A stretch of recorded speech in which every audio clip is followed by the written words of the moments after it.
continuación va a hablar el doctor Fernando Plazota. Él es médico de la UBA especializado en sistemas de información en salud, egresado de la residencia de informática médica en el Hospital Italiano y tiene un máster en telemedicina con orientación en la teleasistencia social por la Universidad Oberta de Cataluña. Es jefe de informática orientada a la comunidad a cargo de los programas de telemedicina y el portal de pacientes del Hospital Italiano y médico de planta del Departamento de Informática en Salud. Además es consultor de la Dirección Nacional de Sistemas de Información en Salud.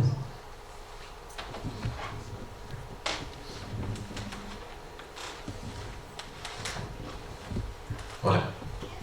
Antes que nada, muchas gracias por la invitación. Directamente paso, perfecto.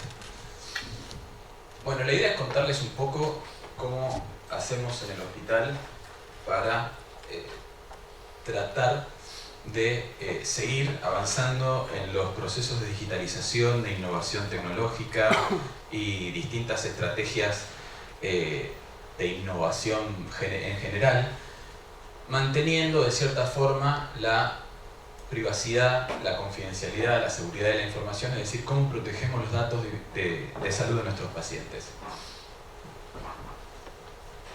Primero les voy a contar 2 minutos de qué es nuestra estrategia de digitalización. Es un proyecto que empezamos hace 20 años, empezó antes de que yo llegue, se llama Proyecto Itálica. Es un proyecto de informatización de la capa clínica. ¿Qué quiere decir capa clínica? Básicamente todos los procesos asistenciales informatizados. O sea, los hospitales están informatizados hace más de 20 años, hace 30, 40, 50 años, cuando empezaron a meter computadoras para todo lo que denominamos capa administrativa.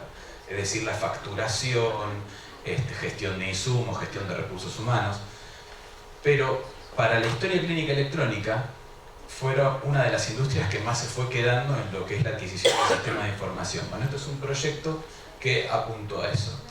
Es la implementación gradual de un sistema de información en salud que empezó en el año 1998 con la implementación de una historia clínica electrónica hecha en el hospital, desarrollada de cero, en el ámbito ambulatorio, y obviamente fue creciendo y tomando cada vez más ámbitos hasta el día de hoy, que tenemos un hospital casi 100% paperless, para no decir casi 100, digamos 98% paperless, que algunas cosas obviamente no podemos tener electrónicas, como ser, por ejemplo, el consentimiento de los pacientes, la sesión de la vía data, cosas que el paciente tiene que firmar manuscritas porque así lo requiere la normativa. ¿Con qué problemáticas relacionadas obviamente con el objeto de la charla nos encontramos inicialmente? Primero, que era un proyecto flojo de papeles. ¿Qué quiere decir esto? No había ninguna ley que nos permita tener historia clínica electrónica, tampoco una que nos prohíba. O sea, íbamos a digitalizar, hacer que el registro sea en una computadora. Pero estamos hablando del año 98, no existía ni la de firma digital que nos validaba los documentos digitales, no existía la de Aves Data, no existía la de derechos del paciente, la de delitos informáticos, digamos. Sabíamos que estábamos yendo a algo que había que tener cierto cuidado. Obviamente el hospital tiene una asesoría legal, pero nosotros nos estábamos metiendo en algo que no sabíamos cómo podía llegar a impactar o cómo alguna normativa futura podía llegar a afectarnos. Íbamos adelante de la normativa.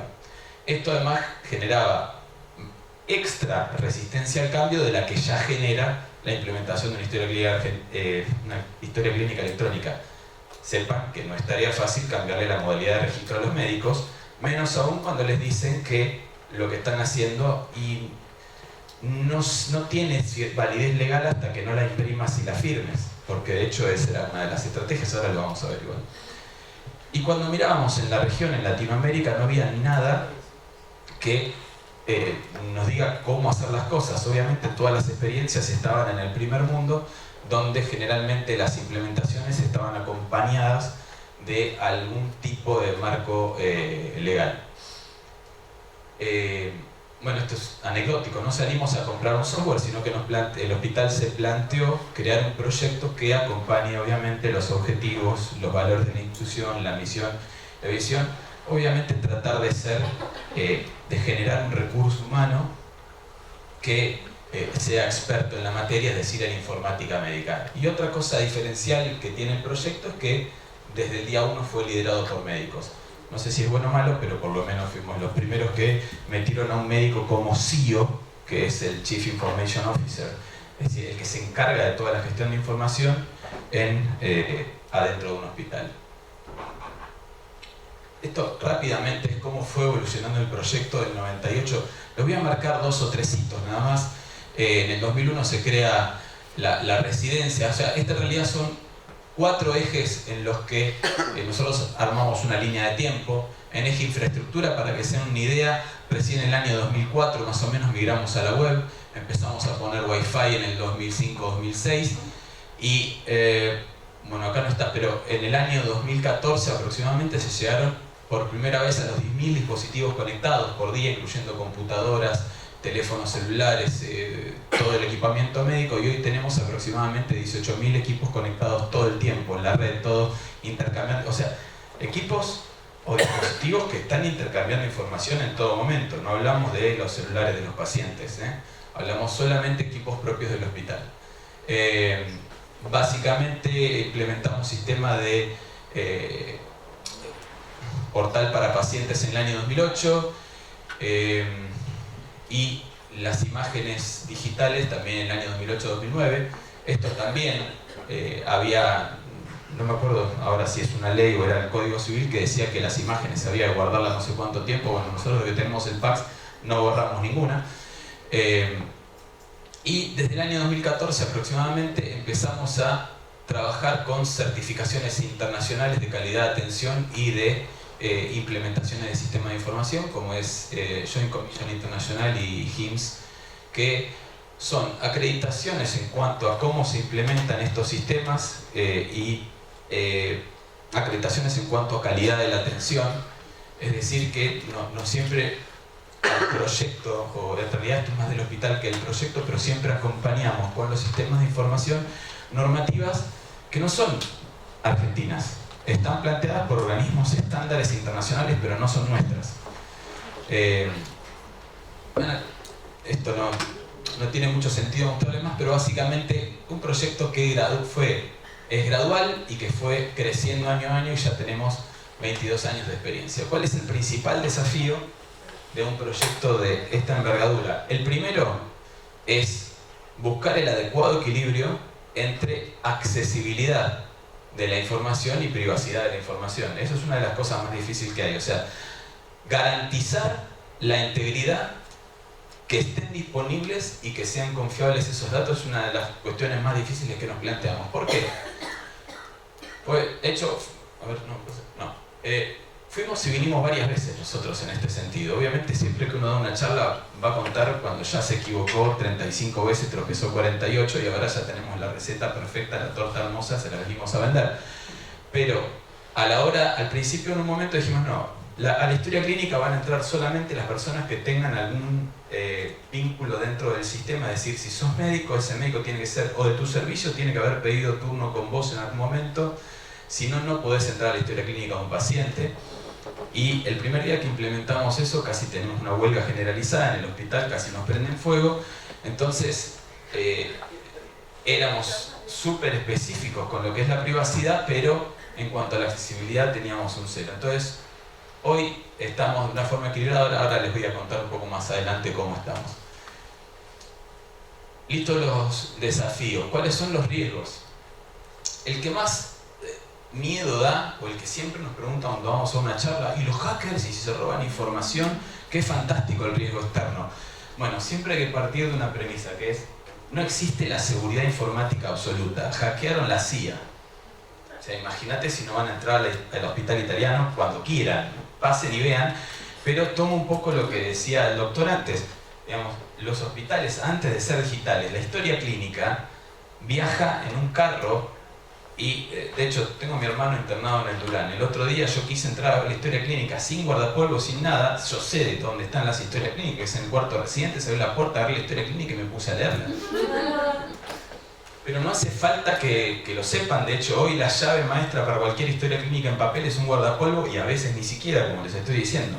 Entonces, la privacidad en riesgo en el ataque externo está siempre, pero yo uso un paralelismo que es personal, pueden no estar de acuerdo, pero la gente que se preocupe más de los ataques externos que del riesgo interno es como que priorice el accidente en avión al accidente en moto. Bien, accidente en avión se caen 2 por año. ¿Cuántos se mueren? 400 personas con toda la furia. En moto se mueren accidentes de moto por gente que no usa casco. Es mucho más frecuente, pero claro, no salen los diarios. Pero cuando alguien hackea Google o hackean, se roba una historia clínica, sale mucho más. Para cerrar la idea, el ataque externo no importa tanto y no tiene tanta frecuencia como es el riesgo interno. El riesgo interno que hay, los curiosos. El que quiere ver la historia clínica de un compañero. Es terrible. Todos los días tenemos denuncias, bueno, ahora ya no tanto, pero porque digamos, fuimos actuando, fuimos armando un circuito de denuncias, un circuito no de castigo, pero citaciones, para que la gente entienda que están violando la privacidad de un compañero de trabajo. Pero los curiosos que entran a ver la historia de sus compañeros de trabajo, los filtradores, esto, digamos, en el hospital cada tanto se interna algún famoso y son los que le filtran información a la prensa o a aseguradores o a la industria un poco del juicio también, ¿no? O sea, sacan información para ese lado. ¿Se paga eso? Sí, obvio. Los que buscan una oportunidad de tener guita, de vender la información para algo, que es lo que te decían recién, los desprevenidos, que son los que prestan la clave porque, che, no, fíjate, entra vos, qué sé yo, bueno, listo, ahí tenés uno que es un filtro, y una que no se tiene muy en cuenta, que es el riesgo contextual. Que esto pasa, a nosotros, digamos, nos dimos cuenta sin querer, que es cuando uno pone carteles, ¿no? o llama por el nombre a los pacientes. Entonces yo digo, Fernando Plazota, consultorio 3, proctología, entonces van a saber que algo raro está pasando. No hace falta que entren a mi historia clínica. Lo mismo para usted, lo llevé al humor, claro. Saben que soy un tipo serio. Pero lo mismo una mujer, si está en obstetricia, o alguien que está en oncología, si lo están llamando ahí, alguien puede inferir cosas de su situación de salud. Entonces estos son los riesgos. Y hay que tener en cuenta a la hora de evaluar estos riesgos que los actores que usan la historia clínica no solamente son médicos, hay otros actores asistenciales que hay que tener en cuenta que tienen perfiles que tienen que acceder a toda la información de la misma forma. No es por ahí no a prescribir una medicación, pero todo el equipo de nutricionistas, fonoaudiólogos, la gente que hace rehabilitación, y meto en la bolsa kinesiólogos, terapéuticas, ¿perdón? Los no asistenciales, los que hacen facturación, los que tienen que pedir autorización a las obras sociales, los que tienen que cerrar auditoría, ¿bien? Todos son actores que tienen que ser parte de la evaluación de este riesgo interno.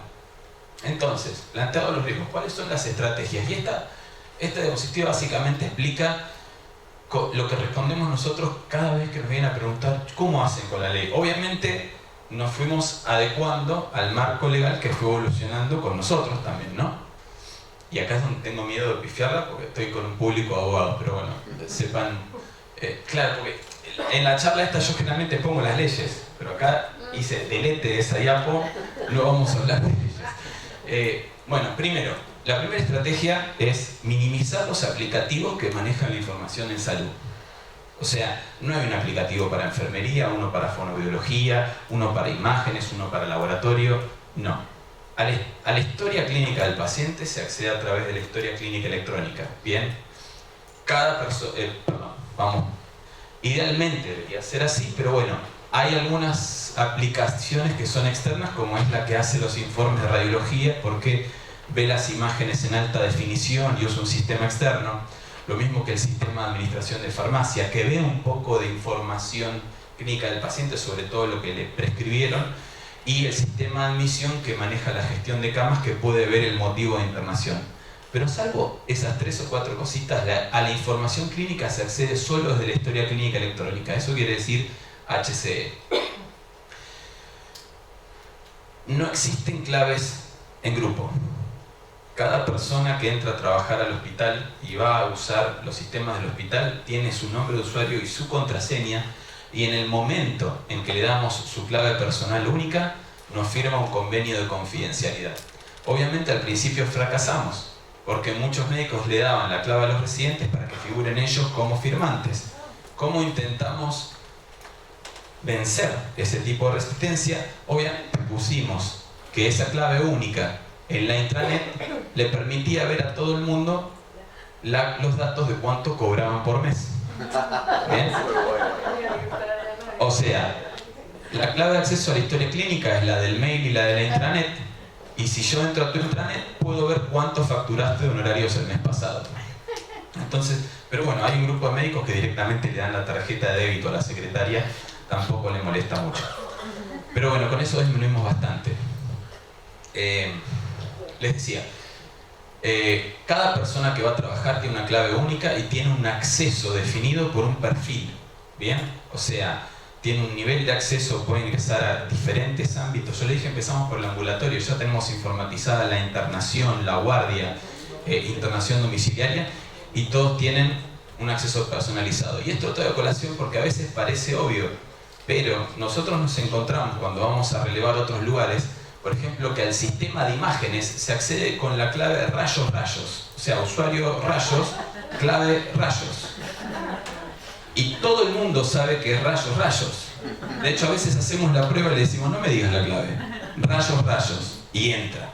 Digamos, o sea, esas son cuando se usan repositorios que no están unificados en una clave única y se usan claves grupales. Seguimos. Acceso seguro. Esto quiere decir, de nuevo, no existe la absoluta seguridad, pero a la historia clínica solo se puede acceder desde la red interna. Obviamente generamos para algunos usuarios lo que se llaman VPN, que son redes privadas virtuales, pero a la larga es como estar en la red interna, o un mecanismo de doble validación que es a través de un hash con el celular, que es el mismo token que se utiliza para hacer una transferencia en el banco. O sea, yo pido un numerito, pongo ese número, entonces hago una triple validación en realidad. Porque es algo que yo tengo, que es mi teléfono celular, mi identidad, algo que yo soy, y algo que yo sé que es la contraseña. Entonces con 3 métodos estoy validando que soy un usuario en el hospital. Y obviamente el acceso es temporalizado, la sesión se corta sistemáticamente a los 20 minutos, que eso también nos genera muchas quejas, porque a veces los médicos empiezan a evolucionar, atienden al paciente, le preguntan una cosa, siguen evolucionando un poquito más y de repente se les cerró la sesión porque en 20 minutos no hicieron nada y perdieron la mitad de la evolución. Sí, pasa, perdón, pero bueno, es algo que tratamos. En realidad la negociación fue que para el ámbito ambulatorio lo dejamos en media hora y para la internación en 20 minutos. Les decía que el equilibrio entre accesibilidad y privacidad, no hay una receta única. Nosotros no pusimos una restricción absoluta, jamás. En ningún ámbito y para nadie restricción absoluta. Siempre hay un mecanismo de poder romper el vidrio. Aún para los más VIPs, yo puedo decir, no me importa, quiero entrar, déjame entrar a la historia clínica de esta persona. Pero lo que hicimos fue crear una bitácora de accesos públicos. O sea, todo acceso a la historia clínica de una persona queda registrada en un lugar visible en la historia clínica de esa persona. Entonces, si todos ustedes entran a mi historia clínica, todos ustedes pueden ver que todos ustedes entraron y yo puedo ver que todos ustedes entraron. Entonces, esto es lo que nos permite tener a la larga una... es como un sistema de denuncia social a la larga, porque todos pueden ver quiénes son los que están haciendo las cosas mal. Obviamente, con esto disminuyó básicamente en un 90% los accesos indebidos, porque deja huella, que esa es la gran ventaja que tiene la información digital sobre el papel. Deja huella, sé quién leyó. Y lo más importante, que es acompañando un poco lo que había explicado el doctor del Fleming, que es el especialista de inteligencia artificial, el conjunto de normas y políticas internas e institucionales que yo defino para demostrar cómo garantizo que todas estas cosas son reales y no estoy mintiendo. El código de ética, el código de seguridad, cómo hago el control de accesos, cómo hago la de usuarios, cómo hago la gestión de permisos, cuál es mi política de contraseñas, de superusuarios. Esto es lo más importante. Cuando me dicen, ¿cómo sé que no entró un superusuario por atrás a generarlo? Bueno, yo te muestro que tengo una política de que los superusuarios no pueden entrar al entorno productivo y además tengo el log, o sea, el registro de acceso a la base de datos. dentro de las estrategias, entre comillas, legales que hacemos también para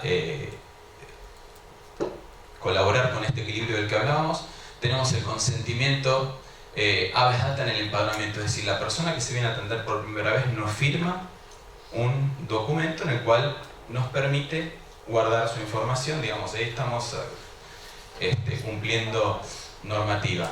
Perdón, en ambulatorio también. Sí, perdón. En realidad, al primer contacto que tiene el paciente con el sistema de información se le genera el número de historia clínica y en ese momento nos firma el consentimiento para que nosotros manejemos su información.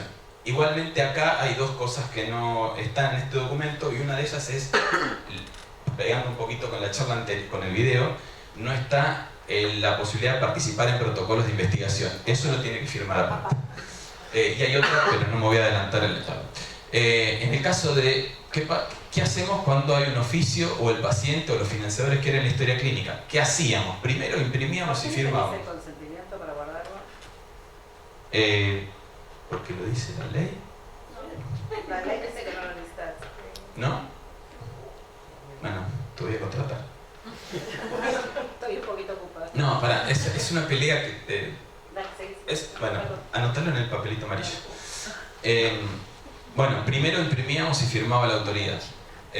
Después cuando la ley de firma digital entró en vigencia, dijimos, ok, vamos a entregar documentos digitales. Ahora son válidos los documentos digitales.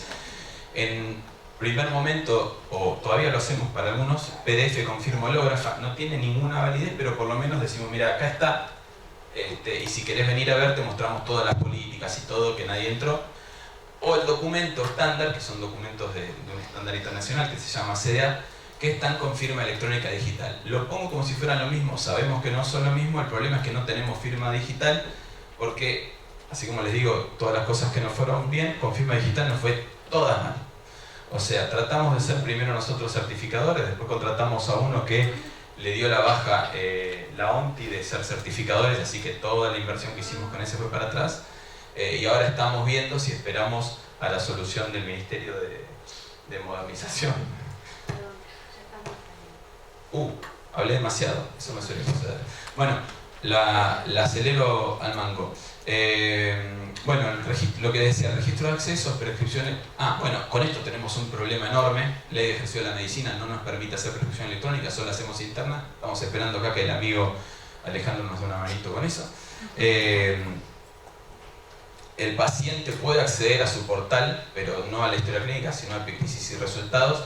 Cuando nos piden la historia clínica entera, vuelve al punto 2, tiene que pedir una copia entera. Bueno, algo rápido, les decía, tenemos problemas que algunas veces se cruzan, por ejemplo la eliminación de datos cruza habeas data con derecho del paciente, gente que quiere borrar datos, no quiere que figure que soy alcohólico, bueno, lo lamento, sos alcohólico y no lo vamos a borrar, o hay un comité que se encarga de analizarlo. El segundo caso que les había dicho de consentimientos que no pedimos, hoy nos está pidiendo CABA, por ejemplo, el registro de accidentes de la vía pública cuando no son enfermedades de denuncia obligatoria, y bueno, ¿qué hacemos? Y nunca le pedimos permiso al paciente de cederle tu información a CABA porque es un accidente, pero siempre por riesgo la problemática más grande son los accesos indebidos. Rápido, estas 10 líneas son las más importantes de la salud para los próximos 20 años. Ninguna tiene legislación en nuestro país. En algunas se está trabajando, en otras no, pero ninguna de estas tiene algo que o hay legislación vigente o que yo sepa. Bueno, cerca tenemos la de telemedicina, si querés. Nada, no quiero extenderme más, ya me llamaron la atención, no quiero que me reten. Gracias por la atención.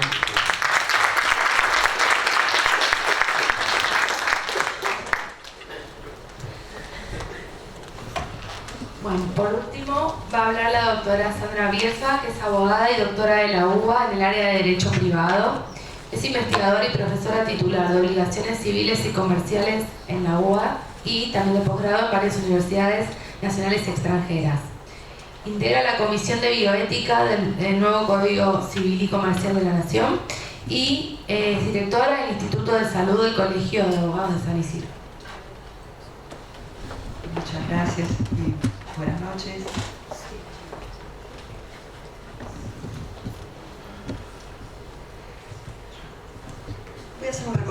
muchos de los temas que yo pensaba de algún modo mencionar fueron tratados, es tarde, pero sí hacer una comparación entre cuáles fueron algunos de los dilemas esenciales en el esquema tradicional, si se quiere, hipocrático y volcado en, digamos, historias clínicas y documentación médica de soporte de papel, y cuáles son los que plantea la actualidad.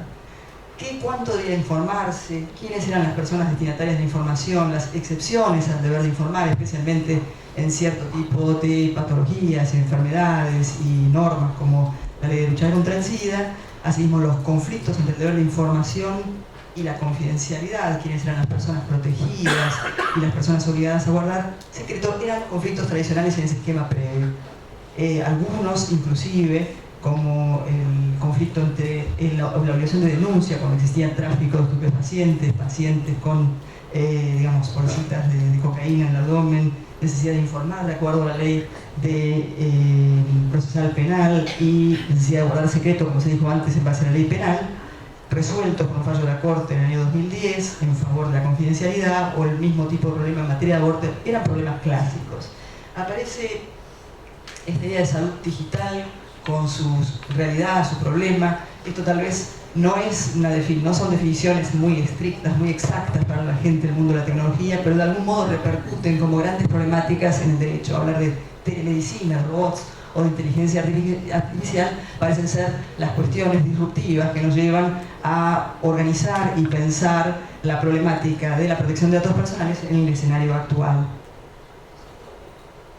Algunos ejemplos fueron mencionados aquí en materia de educación a distancia, inteligencia artificial, estos bien explicados por sus referentes hace un ratito, cirugía robótica a distancia, diagnóstico, a veces sumatoria de inteligencia artificial y de una práctica de telemedicina, en ocasiones con la consulta presencial, telemedicina e inteligencia artificial, por ejemplo, el diagnóstico de arritmias, algunos ejemplos que estamos dando, en gestiones administrativas, y un tema relevante, el tema de las aplicaciones en celulares. Gustavo daba un ejemplo antes, y es una de las cuestiones tal vez más graves que estamos viendo en materia de uso y mal uso de la información en materia de salud. ¿Cuáles, en base a estos ejemplos y a las definiciones que antes dábamos, parecen ser los problemas típicos, más álgidos de la actualidad? Por un lado, la protección de la imagen. No porque antes no fuera un problema, vemos en los libros de historia de la medicina y también vemos pacientes con los médicos cirujanos discutiendo un caso médico en la universidad con todo el alumnado enfrente, pero bueno, lo que tiene justamente la medicina o la atención a distancia y la telesalud en general es esta posibilidad, si se quiere, de exhibir esta información, exhibir estos datos transgrediendo fronteras con usos antes impensados, y esto es lo que le da mayor conflictividad al tema. La guarda de la información, el gran tema a lo largo de esta tarde, la guarda. Podemos hablar de muchas leyes, me da un poco de pudor referirme a normas que ustedes ya mencionaron y otras que yo también voy a mencionar, porque pensando en dónde se guarda la información digital, es como que todo cae. Hay tal divorcio entre la prolijidad de nuestras leyes que me viene a la mente la doctrina de Carlos Nino, cuando hablaba de un país al margen de la ley, pero acá no es solamente un país, sino que es prácticamente un mundo al margen de la ley, o cuando hablaba de la anomia boba, porque vamos a hablar de una cantidad de leyes vigentes en nuestro país, y sin embargo, cuando pensamos que tal vez todo el sistema de historias clínicas está en Amazon, está en otro, digamos, lugar de guarda que podría ser, y de hecho puede ser constantemente violado a pesar de los convenios confidenciales que se firman, uno es como que le tiembla o se le cae la estantería de razonamientos jurídicos. Lo mismo el tema del tiempo, casi también vamos a detenernos un poquitito.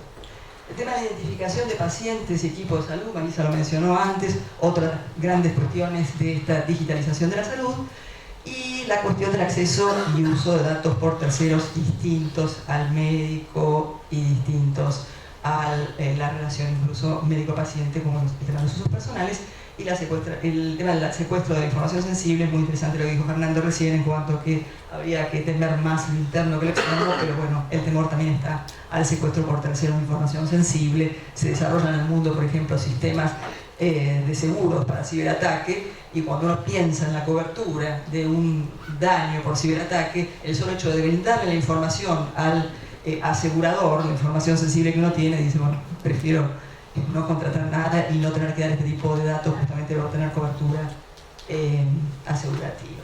Bueno, estas normas generales de protección de datos generales que fueron comentadas, y tal vez alguna referencia un poquito mayor a alguna de las normas más importantes, este tema de ley de datos personales, posibilidad de recolectar y tratar los datos personales, como tanto y también se ha hablado esta tarde, y la necesidad de consentimiento del titular en lo que se refiere a cesión de datos personales, y esta idea de preservación de datos personales y confidencialidad, que nos preguntamos si tiene algún sentido ante la noticia de que existe capacidad de reversar, es decir, de que información que fue anonimizada deje de serlo, cómo se aplica justamente toda esta legislación y qué alcances o qué consecuencias tiene esta posibilidad técnica, tecnológica. Bueno, anteproyecto de reforma de la ley de datos personales que refuerza en algún punto lo que dice la ley vigente, y el convenio 108, que estaría entrando en vigencia, la adhesión argentina habría entrado en vigencia ayer, que bueno, reconoce específicamente esta posibilidad de tratamiento automatizado, pero se refiere a una obtención leal y legítima de datos, a la importancia de las finalidades determinadas y la prohibición de uso incompatible con las finalidades, y este tema que, bueno, Marisa y su gente vienen trabajando tanto en estas normativas base que están dando en materia de protección de datos personales en la salud digital, como la utilización de datos no excesiva. Pero en la realidad, en la práctica, uno ve esta idea de utilización no excesiva enfrentada a ciertos usos interesantes de la salud. La estadística puede ser interesante, digamos, la prevención de enfermedades de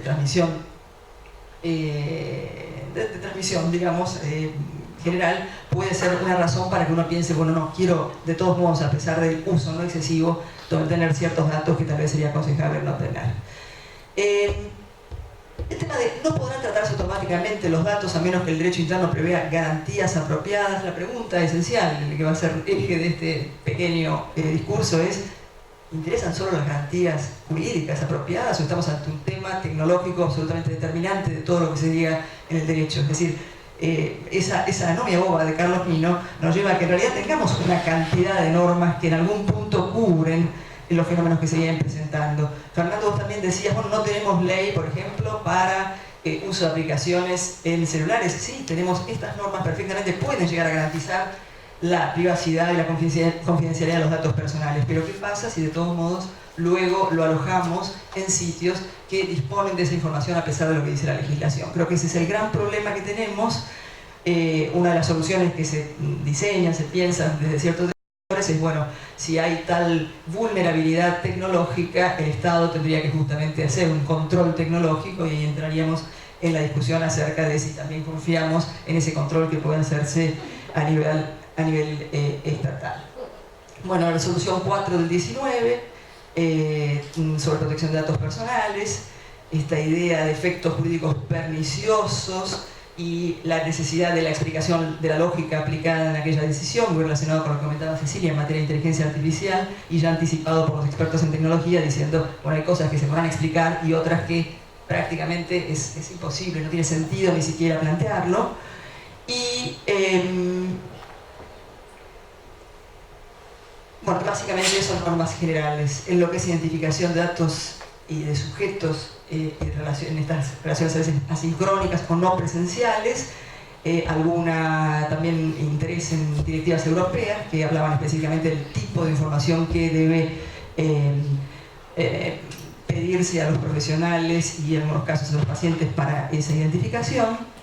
Estamos viendo algunos casos también en lo que es problemática del pasaje del modelo tradicional al digital.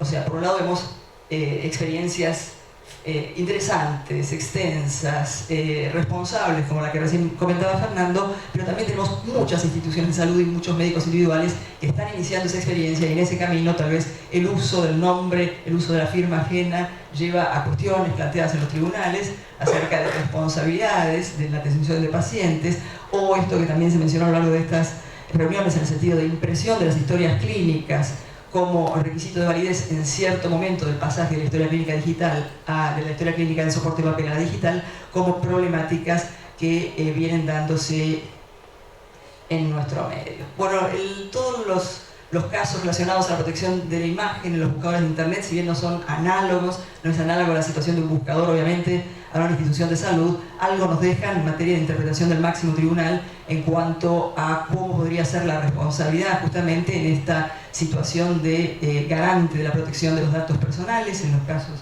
Belén Rodríguez y Jim Butas, esta idea de responsabilidad subjetiva, que algo podría decirnos en el análisis de la responsabilidad de las instituciones de salud, y estas situaciones que vienen dándose en materia de protección de la imagen del equipo de salud de un lado, con pacientes y parientes que filman los procedimientos médicos, de médicos que filman a los pacientes en determinadas circunstancias y la problemática que esto significa, y recordar que este artículo 53 del Código Civil y Comercial de la Nación protege no solamente la reproducción de la imagen, sino la captación en sí misma, lo cual es un elemento importantísimo, y nada dice sobre la guarda. Esto sí está en la documentación convencional internacional de protección de datos personales, y pienso que tácitamente surge de nuestra ley también esta idea de protección de la guarda y estas iniciativas tan interesantes en el sentido de no filmar determinadas atenciones, porque a pesar de que se puede hacerlo tecnológicamente, y menos aún guardarlas por las implicancias jurídicas, prácticas y personales que esto tiene. Bueno, leyes como la de Historia Clínica de la Ciudad Autónoma de Buenos Aires, con estos principios de seguridad, inviolabilidad y confidencialidad que venimos de alguna manera problematizando, un temita que me parece que vale la pena mencionar. Acá se planteó antes una disyuntiva entre lo que sería la vieja medicina y los opositores, los detractores, en las primeras charlas, los detractores de la salud digital, y supuestamente la medicina avanzada de los chicos jóvenes que ya no soportarían otro tipo de prestación que la específicamente digital. Bueno, entre esos dos, blanco y negro, hay un gris, y hay una cuestión, me parece muy interesante a tener en cuenta, muy importante toda vez que pensamos en traslado, en importación de la tecnología, que somos un país de Latinoamérica, somos la Argentina, estamos incorporando mucha tecnología muy valiosa, pero seguimos teniendo fenómenos como este que describe un estudio interesante de la Defensoría de la Provincia de Buenos Aires, el Observatorio de la Deuda Social Argentina, la UCA, donde prácticamente la mitad de los hogares de Provincia de Buenos Aires no tendrían acceso a Internet. Y esta misma medicina tecnológica se va a estar aplicando en un medio donde este año hubo, por ejemplo, una falta informada, al menos por medios públicos, de vacunas. Entonces, estas decisiones sobre en qué se invierte en salud, siempre, o sea, propias de todo Estado, pero más de los estados de países sudamericanos, entre otros, bueno, nos llevan a también ubicar o, digamos, pensar qué lugar vamos a dar a esta inversión, que implica actualización también, y qué impacto tiene sobre el resto de la salud. Tiempo de guarda de historias. Esto ha habido muchas discusiones a nivel jurídico también, porque el Código Civil anterior hablaba, hacía referencia a un tiempo de guarda de 10 años, la nueva ley en esencia, el nuevo código, se referiría a 3 años de guarda. La ley de ejercicio de la medicina quedó con la versión anterior. Yo siempre cuento, tuve una discusión con el máximo referente de obligaciones, tal vez en nuestro medio, con el doctor Pizarro, cuando yo le dije, bueno, habría que tal vez ahora pensar una guarda de 3 años a los efectos de la responsabilidad civil y algunos más por las enfermedades de larga latencia, etc. Y me dijo, ¿cómo? Ahora que tenemos este tipo de tecnología se guarda por siempre. Y yo contesto en una charla sobre protección de datos personales, ¿por siempre a costa de qué? O sea, no todos guardan la información como el Hospital Italiano o el Garrahan. Mucha de esta información está disponible, está siendo usada, tiene implicancias en la vida social, laboral, económica de las personas muy serias, y tal vez hay que pensarlo también en estos términos, el tema de la guarda de registros médicos. Ya para ir terminando, el tema de esta especie de salud digital, que no es exactamente salud digital porque tenemos una relación directa tal vez con un gran desagregador de datos, muy tímidamente o muy más, mejor dicho, inocentemente nosotros no solo registramos cuánto caminamos al día, sino también usamos estas aplicaciones para saber dosis de insulina y también para saber si tenemos una arritmia, la podemos registrar en el momento. Y este estudio tan interesante que fue un estudio directo de este Centro de Tecnología, Derecho y Medicina de la Universidad de Kent, que nos enviaron a la Argentina, y ahora lo pueden leer en una revista jurídica que es en letracivilicomercial.com. Habla sobre una base, un estudio que se hizo sobre 200 aplicaciones médicas en celulares en los Estados Unidos de problemas serios en materia de seguridad, por ejemplo, en materia de diabetes, dosis de insulina sin considerar las circunstancias personales de los pacientes, políticas de privacidad que solo se tenían en el 19% de los casos y una cesión secreta a grandes recolectores de datos de casi un 80%. Países como Estados Unidos, pensemos cuál puede ser nuestra situación, a pesar de que esto está claramente previsto en el artículo 11 de la Ley de Protección de Datos Personales. Algunas reflexiones finales.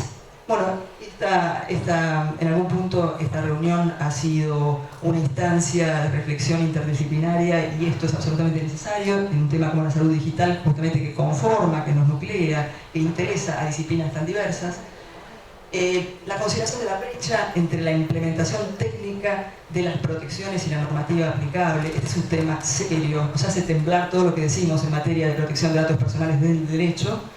La idiosincrasia local y lo que decíamos en materia de inversión total en salud y qué lugar le vamos a dar a esta valiosa tecnología, pero en un país donde justamente los recursos están en un estado, los recursos de salud se encuentran en algún punto en un estado crítico, y la importancia de protocolos institucionales que reflejen la experiencia y las políticas basadas en ella. Me resultó de sumo interés lo que planteaste del Hospital Italiano, porque en un tema tan difícil, tan novedoso, que evoluciona tan rápidamente, las prácticas institucionales particulares brindan mucho a las decisiones del todo, de conjunto, que te tomaron un Ministerio de Salud, etc. Entonces a veces hay cierta timidez o cierto temor, mucho temor legal en las instituciones diciendo no tengo ley para esto y cómo hago, y hay una experiencia rica, interna, que puede ser volcada en protocolos y luego aprovechada también por el conjunto. Bueno, este uso, tal vez, como hemos dicho con Nacho Maglio, ni tecnofobia ni tecnolatría, sino que el justo medio, poder aprovechar los beneficios de la tecnología y reconocer también sus peligros, y muchísimas gracias.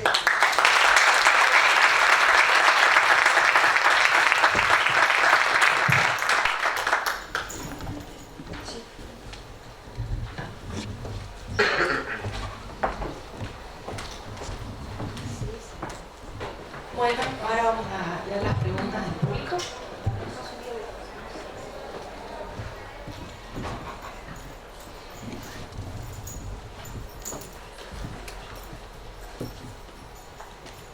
Bueno, para la doctora Plazota, ¿qué pasa con los pacientes que piden tomar datos personales de la historia clínica? ¿Lo borran? ¿Habla de un comité evaluador frente a ese pedido? Perdón, no entiendo. ¿Qué evalúan para otorgarlo? Bueno, en realidad se evalúa cada caso en particular y, salvo excepciones, hasta ahora nunca se borró nada, porque generalmente lo que figura en la historia clínica habla de una actuación de un profesional y es más, digamos, se prioriza el documento médico legal que el derecho del paciente de que su información sea eliminada. Hasta ahora, que yo sepa, no hubo un caso en el cual se eliminó información, incluso ni datos así tan anecdóticos como, por ejemplo, que un feto había sido, así que un niño había sido concebido mediante ovodonación. Figuraba en la historia clínica del niño, la madre presentó una solicitud para que se elimine ese dato y no se eliminó. Digamos, no hay un criterio único establecido, hay un comité en realidad son varios, porque una es el de ética institucional, que es el principal que analiza los casos, pero no hay una única pauta para eliminar o no datos de la historia clínica. Como hablé rápido, me voy a tomar la atribución de agregar algo, más allá del caso de donación, porque hay otras cuestiones de interés registral y de interés de tipo de registro de las personas y posibilidad de un derecho de esta criatura futuro de tener conocimiento sobre cómo fue concebida, prevista en la ley, pero más allá de esos casos, Yo creo que no hay que estar cerrados a pensar en problematizar esta posibilidad de un derecho al olvido en materia de salud. Porque es cierto que cuando se piensa en borrar un registro, uno empieza a decir, no, pero la ley tal no me lo permite, la ley tal cual no me lo permite, pero sin embargo se están dando determinados fenómenos en la actualidad que significan riesgos serios a futuro de esa conservación y guarda, frágil de la información. Así que no digo que se pueda borrar cualquier cosa, pero creo que hay que pensar también el derecho al olvido con ciertas protecciones a futuro en materia de este tipo. Esta pregunta es para el doctor Caramelo. Con respecto al autodiagnóstico por internet y la curaduría informática, ¿cree que cabría responsabilidad de plataformas digitales ante eventuales daños sufridos por un autodiagnóstico erróneo? Motores de búsqueda, páginas web. Sí, la posibilidad está, la responsabilidad. El tema es cómo se presenta también la información. Porque hay casos en los que, digamos, las apps son un poco serias. O sea, vos sabés que estás usando una app que es medio de morondanga. O sea, entonces, depende de cómo se presenta la información.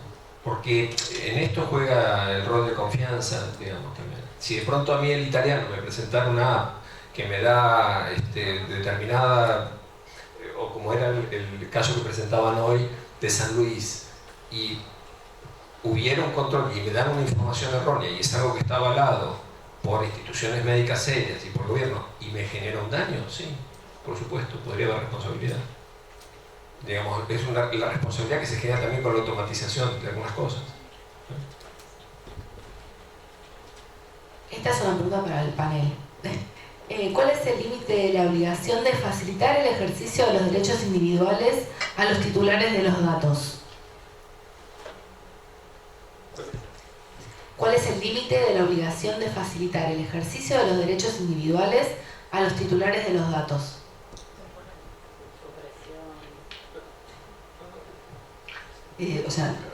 Por ahí no entendí bien, pero los titulares de los datos tienen derecho, evidentemente, a que se les revelen su información en materia de salud. Tal vez la pregunta apunta a lo que veníamos aclarando ¿Qué antes. hace con esos datos? Supongo, si los pueden ceder, si los pueden vender, si los pueden suprimir.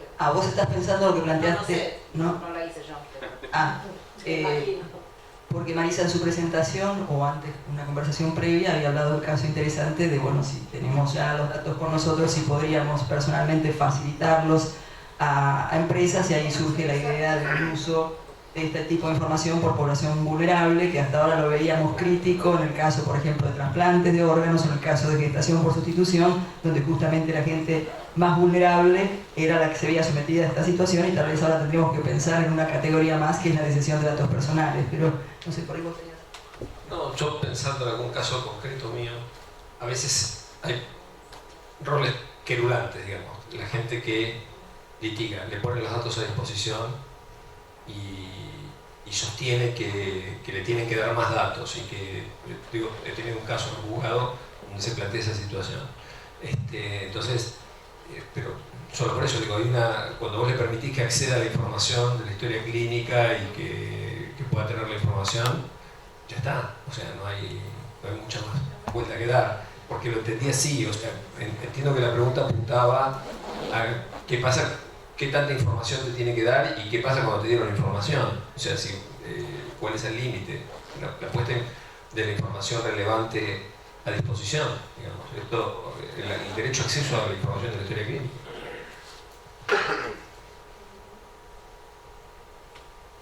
Nadie lo quiere ver.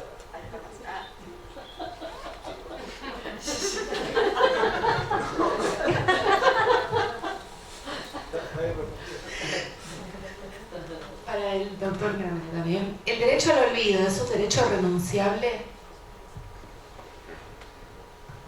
Ningún derecho personalísimo es irrenunciable. O sea, digamos, en principio, cualquier renuncia que se pueda hacer respecto a eso es revocable, porque son derechos personalísimos, son derechos que hacen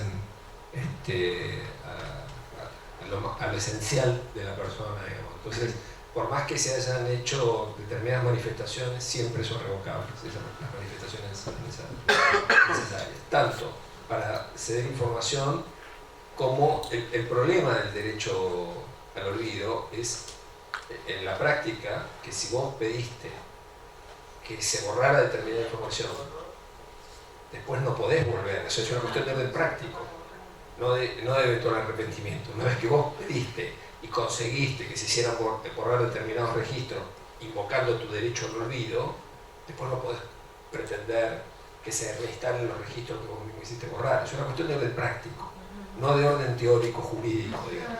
Desde el punto de vista de orden teórico jurídico, en materia de derecho personalísimo uno puede volverse atrás con determinadas decisiones que tomó, pero es una cuestión de orden práctico. La particularidad que tendría en salud es que yo me podría llevar esa información eventualmente, y tal vez tu curaduría sería interesante para reservar aquella información que sea interesante con fines de salud pública, ese tipo de cuestiones. Claro. Digamos, tomo un poquito la pregunta anterior. Aclaro, digamos, no es un no absoluto a la eliminación, o sea, hay un comité que se encarga. Si fuera un no absoluto no existiría el comité, pero tomo la punta de lo que acaban de decir ustedes. En el caso de que alguien logre que se borren los datos y que ese dato después llegue a haber algún juicio por mala praxis supuestamente, y el dato que se borró era una prueba de que hubiese salido beneficiado o perjudicado al paciente, mejor dicho, ¿qué pasa en ese caso?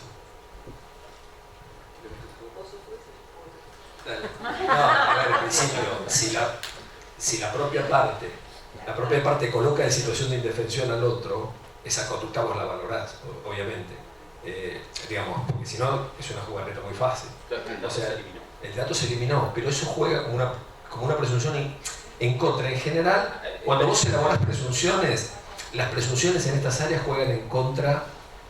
Si cuando se elaboran presunciones juegan en contra de la entidad médica y del cuerpo médico. ¿Por qué? Porque aplicamos teoría de las cargas dinámicas y una serie de cosas que son técnicas que hacen que deba proporcionar información que esté en mejores condiciones de hacerlo que es quien la tiene, en principio en sus registros.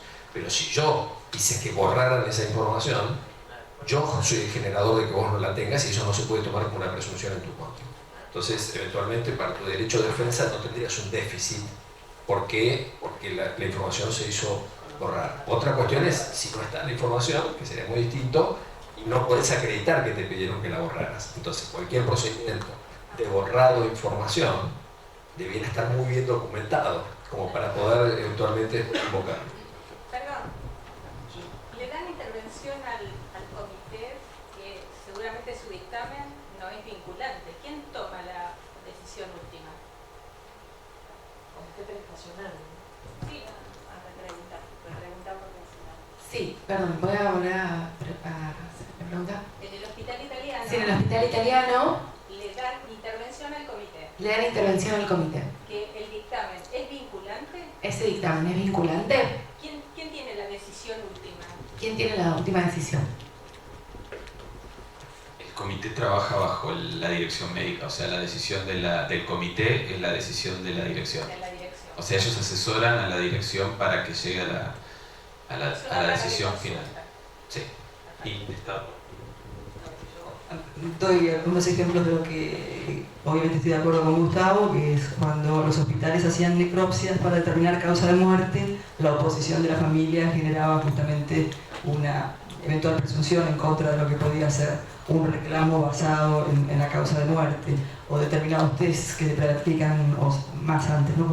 sobre las personas para determinar paternidad o maternidad. La negativa también del interesado podía generar una presunción también en contra de su reclamo.